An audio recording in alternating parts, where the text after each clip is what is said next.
Live बन रहा है उसमें डालना बाद में।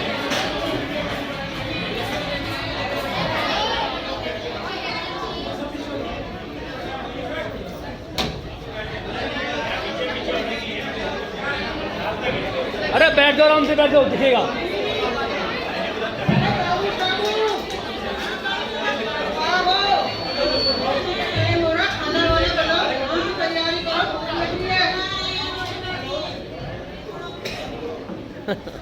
मेरा पास का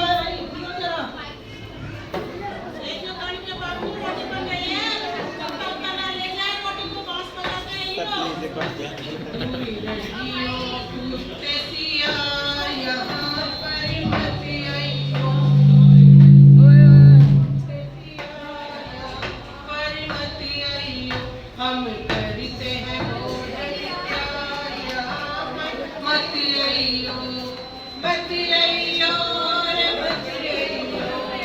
अरे आगे मत घाट यार, रख दे उधर जा, मैं कर रहा हूँ, मैं जा।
अरे जी तो तुम्हारे घर में हो रहा है ये? हमारे घर में हो रहा है बाबा जी। जाओ चार रोटी बना के लाओ, अपने हाथ से देवता के भोग लगाना है। अच्छा, घर की बनानी पड़ेगी। हाँ जी, अपने घर का आटा गूंद कर अपने घर की बनाओ, भोग दे जब लगेगा ने। ठीक है, एक ले आई बाबा जी। हाँ तावली तावली लाइए, अंगार ठंडी हो रही है। अरे प्यारी, रुक रुक रुक, तेरे को पता नहीं है बापू जब बनाती थी मम्मी रोटी और बापू बांस बजाते थे। रुक जा, मुझे बांस लेने दे। बैठ बैठ बैठ बैठ बैठ। अरे तुम तो तकाजा नहीं कर रहे कती भी। अब तो थाली रोटी बनेगी, बता कर सी ठंडी होने लग रही है। रहियो कुत्ते सियार यहाँ पर मत आइयो, दूर रही कुत्ते सियार यहाँ पर मत आइयो, मत आइयो रे मत आइयो, मत आइयो रे मत आइयो। दिल्ली नार यहाँ पर मत आइयो, मत आइयो रे मत आइयो, मैं करती हूँ रोटी तैयार यहाँ पर मत आइयो। अरे भाई तुम बांस क्यों बजा रहे हो? ये तो बांस बजाना हमारी परंपरा है, हमारे बाप दादा भी बजाते आए, इसलिए हमें भी बजाना है। पर तुम्हारे माँ बाप तो अंधे थे इसीलिए बांस बजाते थे, लेकिन तुम्हारी तो अच्छी भली आंखें हैं, तुम क्यों बांस बजा रहे हो? नहीं नहीं नहीं नहीं, ये हमारी परंपरा है। हम तो यही देखते आए, जब हमारे घर में खाना बनता है, भोजन तैयार होता है या कोई धार्मिक काम होता है, विसर्जन और ये पूजा पाठ, तो भाई हम हमारी परंपरा ही है, हम इसी तरह बजाते हैं बांस और हम बजाते रहेंगे इसको।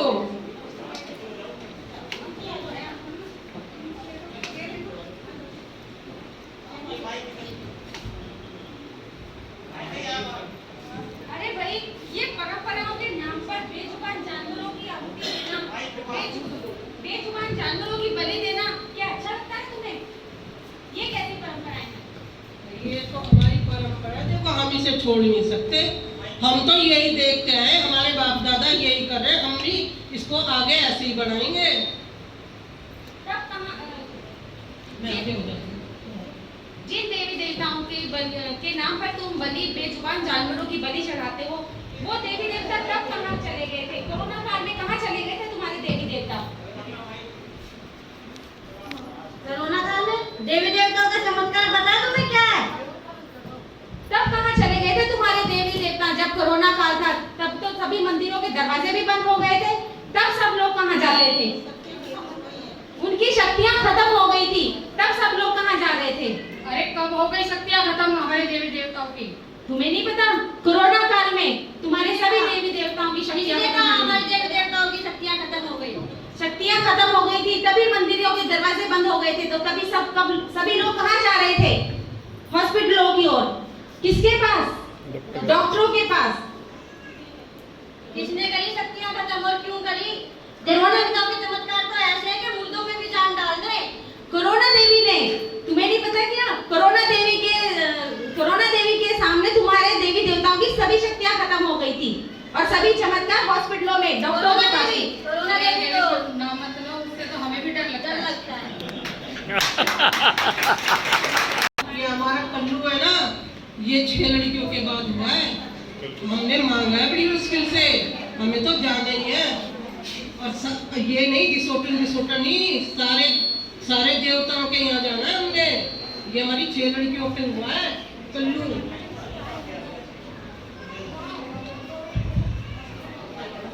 अरे हमारी जिंदगी तो बहुत मजे से कट रही है।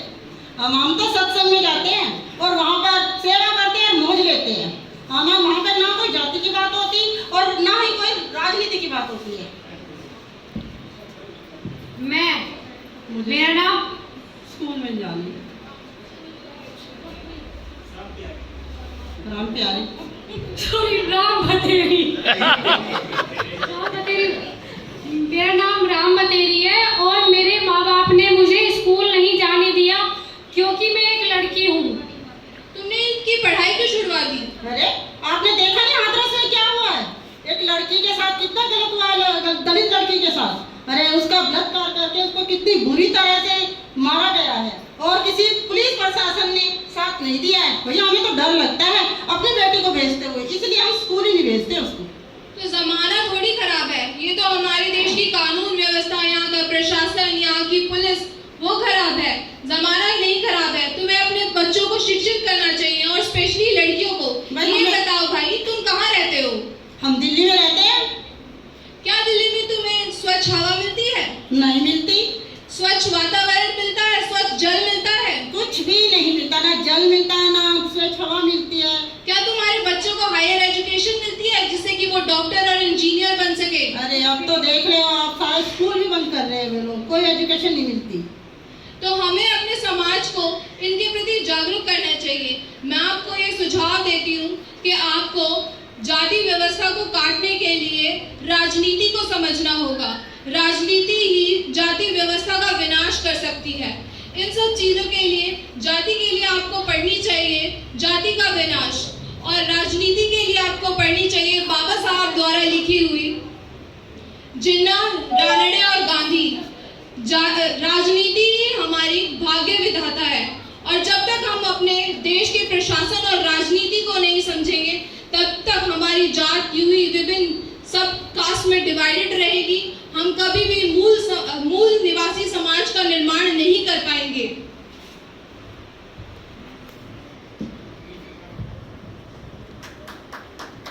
में कुछ महत्वपूर्ण बिंदुएं हैं जिन पे हमें विचार करना होगा और उन्हें अपने जीवन में उतारना होगा। पहली तो ये कि हमें हमारे समाज के महापुरुष जो हैं उनकी तस्वीरें अपने घरों में लगानी चाहिए।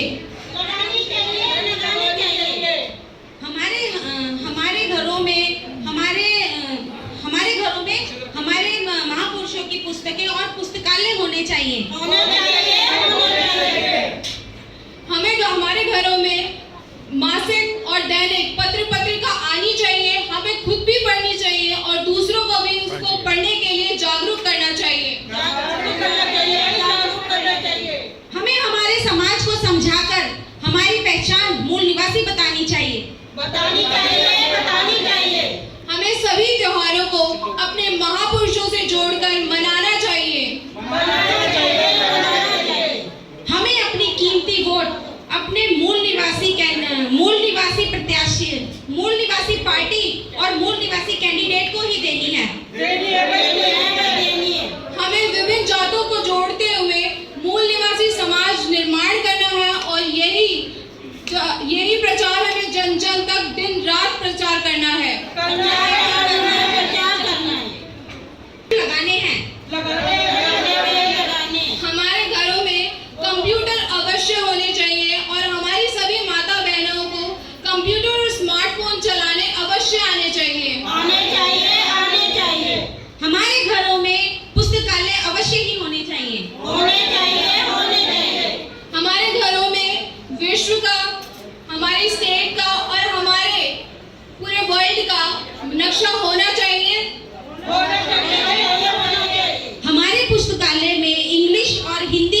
डिक्शनरियाँ यानी कि शब्दकोश अवश्य होने चाहिए।